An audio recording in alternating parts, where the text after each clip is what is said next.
Okay. Well, I am having a problem getting going this morning. Don't know why. Our sunrise has come and gone. I've been up for going on 3.5 hours already. Got up at 6. Now, you're going to notice we've got an extra screen going on there. Well, I did go out yesterday and put up the extra camera. I did a very short video on it. However, there's a few things that I want to remember to talk about. First of all, mixing Hull Red with the gold. And also a bit of an update on the Z9, which I've been following for going on about a year now. Anyway, let's just roll back. It's just a very short roll back. We just talk about the camera a little bit. This camera, and and I'll show you the bird feeder. Anyway, let's just roll back instead of talking about it, and then we'll get back to you in about 4 minutes or so. Now, I did go out and put up our wide-angle sunrise camera right after episode 1007 was uploaded. And speaking of 1007 being uploaded, it was 23 or so minutes long? Well, it uploaded in record time. I think it was uploaded in about 10 minutes. I started at around 2, I believe. And anyway, that doesn't matter. It was really fast again. Now, I don't know if Google, YouTube has changed their way of doing things, or is it because I am starting to upload a little earlier? It could be that a couple of hours difference makes the difference. Anyway, we got our wide-angle sunrise camera up, and you can see the difference here from the one that we used to see the wide-angle view in to the new one. Now, they're basically looking the same way, except one is looking up and the other is looking down. Well, I guess it's not really looking up, it's looking pretty well horizontal, and the horizon looks a lot better. Now, if tomorrow morning we get a sunrise in it, that's another question.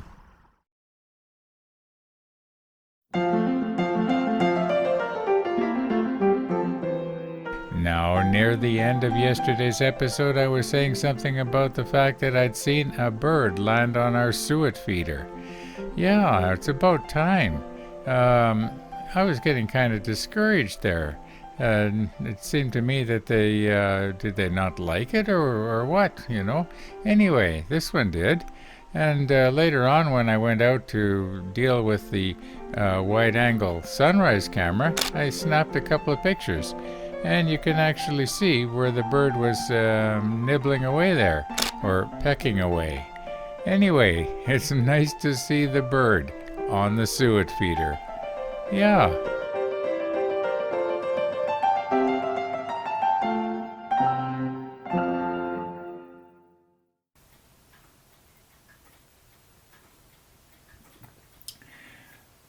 Okay. That was a kind of a short rollback, wasn't it? Now, when I was watching it there and previewing it, the thought went through my mind.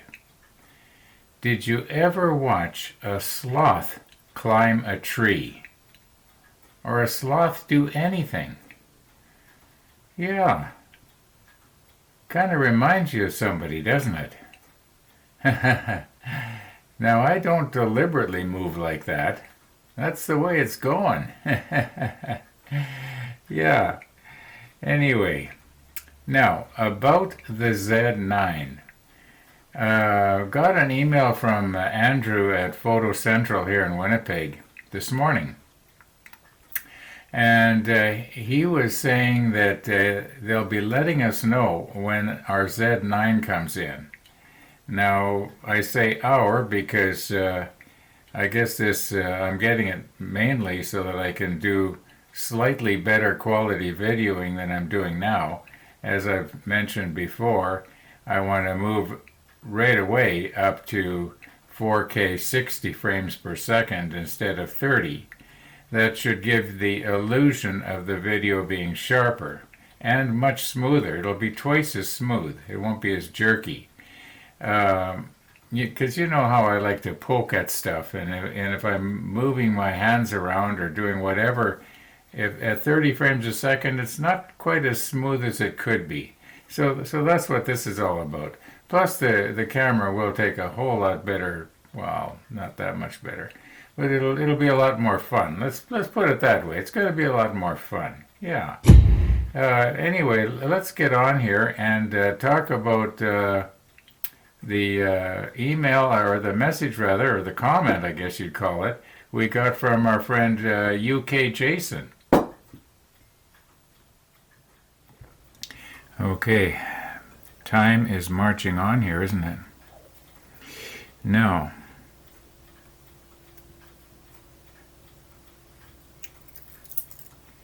okay,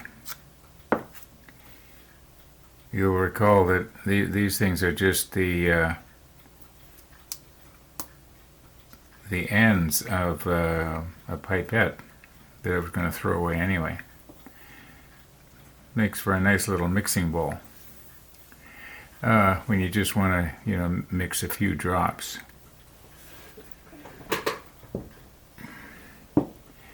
Now, I don't know if you have to shake this paint retarder or not, but I did anyway. So there's no scientific method going on right now. I'm just going to sort of wing it. I have already shaken both of these up in the paint shaker about an hour ago. So we will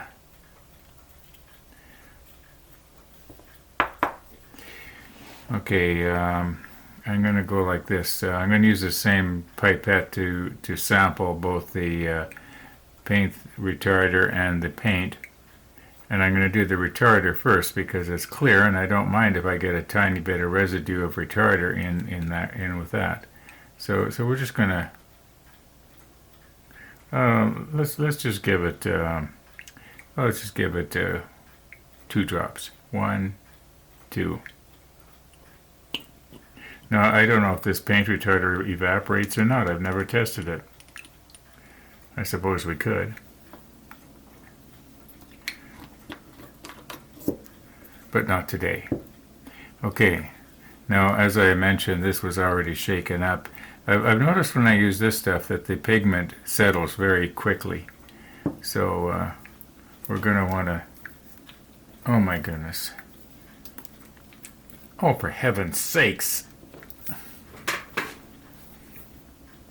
I'm going to have to push stop. Okay, we got it.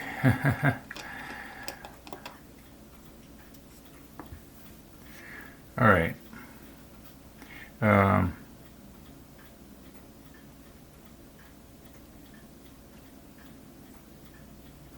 Let's give it 6 drops. 1, 2, 3, 4, 5, 6.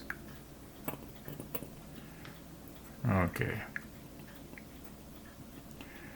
Now, being as I'm starting to run out of these little end things, I'm not going to bother cleaning this out. I'm just going to throw it in the garbage and pick it out of there a little later. All right.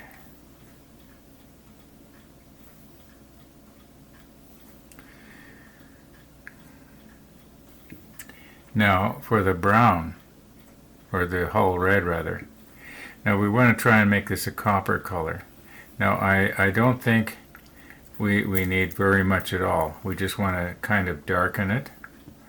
Like right now it's, I don't know if you can see it, but it's, well, you know what this looks like. So we just want to sort of make it look like copper. Now what's this?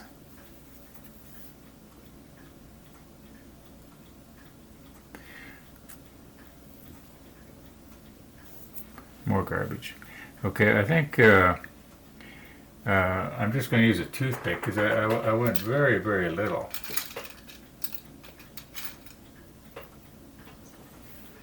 Okay, just very little. So I think just what we get on the toothpick might be enough.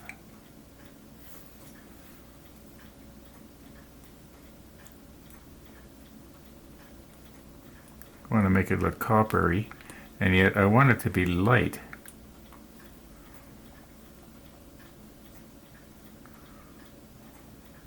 So let me get I'm wondering if maybe that was too much.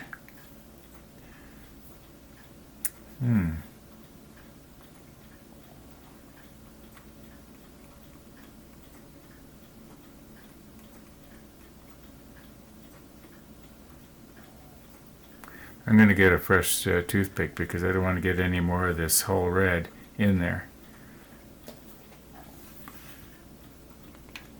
Uh-oh, I put the lid the wrong way on the table. Should have put it that way. It's hard to teach an old dog new tricks. Okay, now, where's something that would stir that, sort of like almost whip it? I was thinking of maybe this thing here.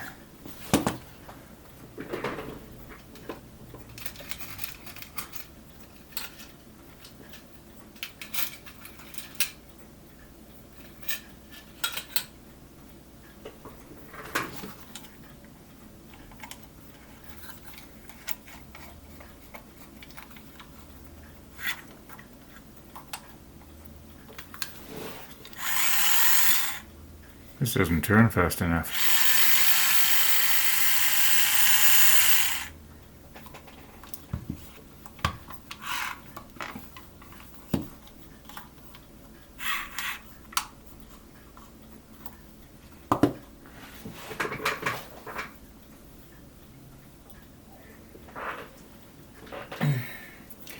Remember I mentioned yesterday that I waste a lot of time? But I have a lot of fun.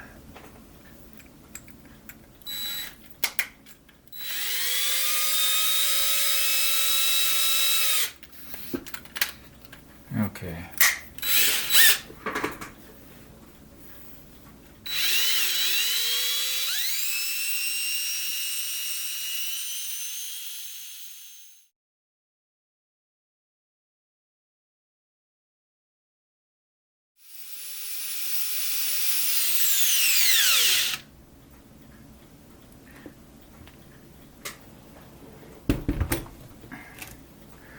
All right. Now, how is this going to look when it's painted? I'm going to have to readjust here. Okay, I'm going to place our isopropyl bottle of 99% alcohol, or 99% isopropyl anyway, I guess the same thing, nice and close to us because we got a comment from our friend Tony, and he was suggesting that possibly alcohol, and what was the other thing he said? Well, you can read it, I can't. Anyway, let's just sort of give this a bit of a whirl here. We're not going to be able to do too much of this on camera. I'm not too worried if I get the cross members copper looking. But what we will do is after I'm through, because in order to do this properly, I'm going to have to pick it up and do it with my magnification hood. Yeah, that's kind of too bad because I like to do everything on camera that I can, but something like this is just simply too hard. So I will put the macro lens on later after I'm through and put it on the rotator, and we'll have a nice close look. So we'll see you then.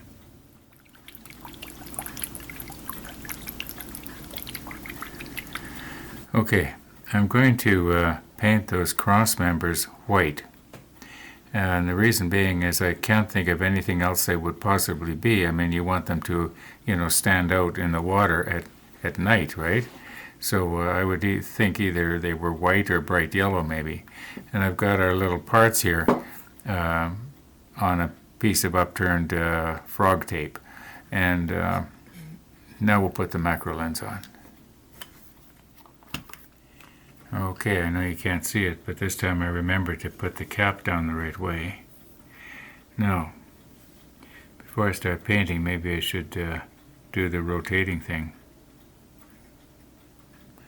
I'm realizing now that I probably could have put in just a little bit more of the hull red. It's still pretty brass looking, not copper.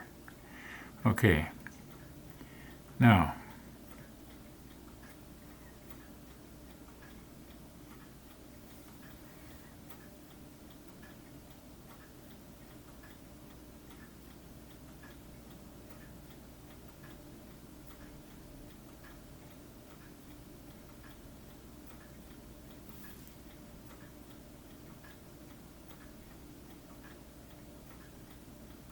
did I hear somebody just say you got too much paint on your brush?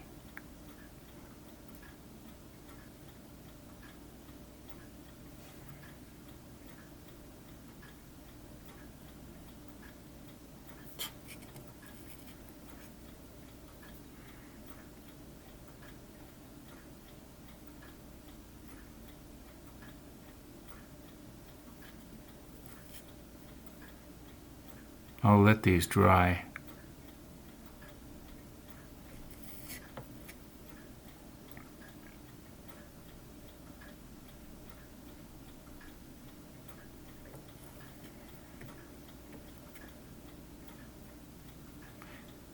Don't know why I'm starting to get shaky here.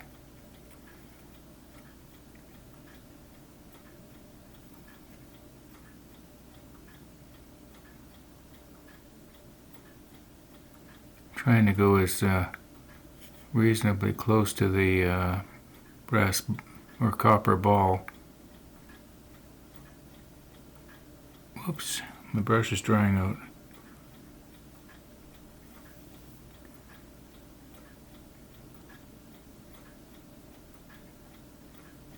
I don't think I'm going to need to give these 2 coats because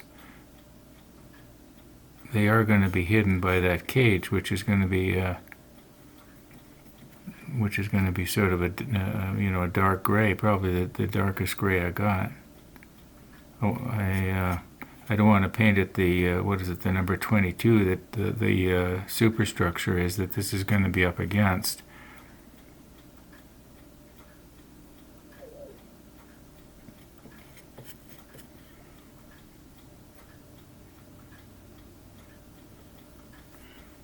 Let me sample a little bit more here.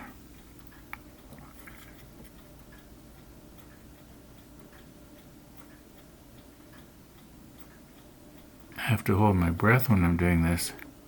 Sort of like a sniper shooting a rifle. You almost have to touch in between heartbeats. That's a terrible thing when you think about it.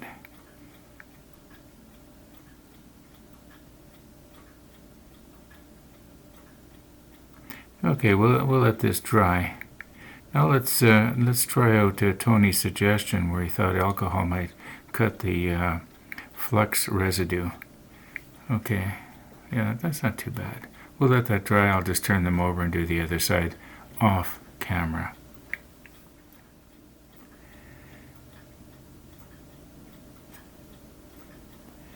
Okay.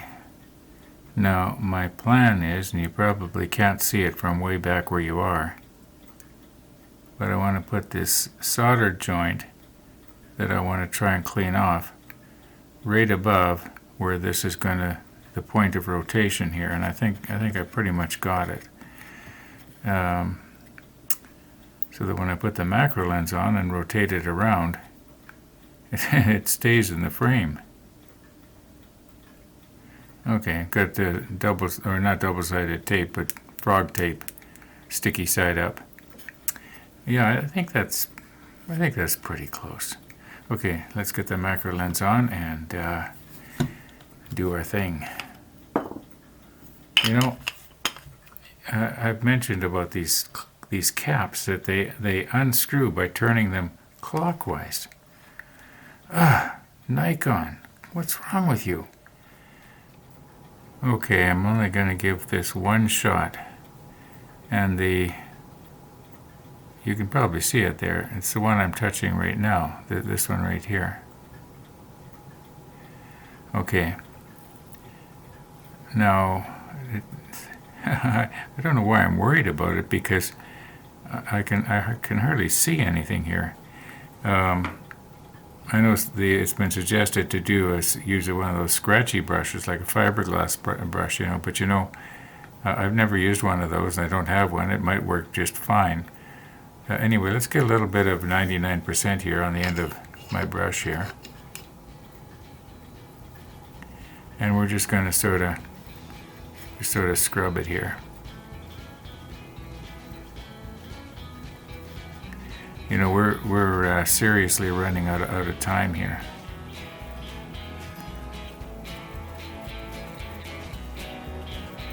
Monday, Wednesday, Friday, you know what happens, right?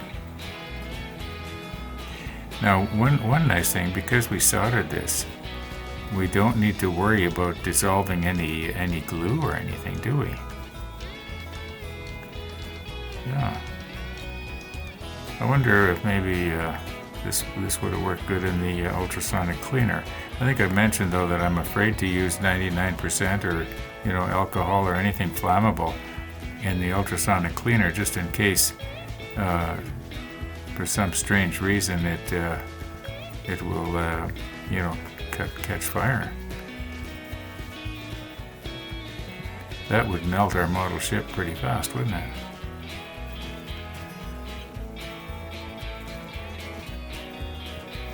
Okay, you know what? We're going to have to look at this close up tomorrow, because, as I mentioned, we're running out of time here. So thanks for watching, everybody. And all being well, we'll see you tomorrow.